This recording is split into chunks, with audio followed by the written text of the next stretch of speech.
சரி, நேத்து RSS நூற்றாண்டு விழான்னு சொல்லி ஒரு நாணயம் வெளியிட்டீங்களே, அந்த நாணயத்துல ஒரு பக்கத்துல உங்க பாரத மாதா இவங்களை எல்லாம் போட்டிருக்கீங்க, ஓகே. இன்னொரு பக்கத்துல RSS புகழ் இந்தியாவிலேயே ஒன்னே ஒண்ணுதான். அந்த காந்தியை கோட்சே கொலை பண்ற மாதிரி அத ஒரு பக்கம் நாணயத்துல போட்டிருந்தீங்கன்னா இன்னும் அந்த நாணயத்தை பொருத்தமா இருந்திருக்கும். உங்களுடைய நாணயத்துக்கும் அது சரியா இருந்திருக்கும். பண்ணிருக்கலாம்ல. நீங்க இவங்க எல்லாமே சொல்லில் இருப்பது போல செயலில் இருக்காது. செயலில் இவர்களுடைய சித்தாந்தம் என்னைக்குமே வேறதான்.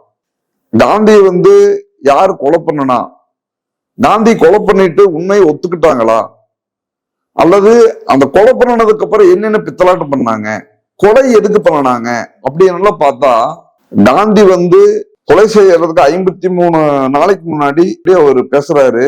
அதாவது பாகிஸ்தானுக்கு 75 கோடி நம்ம தரணும், 20 கோடி தான் கொடுத்திருக்கோம், நம்ம ஒப்புக்கொண்டதன்படி மீதி 55 கோடியே விரைவில் தரணும் அப்படிங்கிறாரு. அது ஒரு கோரிக்கை. இன்னொரு கோரிக்கை 1176 மசூதிகளை இந்துக்கள் கைப்பற்றி தன் வசம் வைத்துள்ளார்கள், அதிலிருந்து இந்துக்கள் வெளியேறணும்.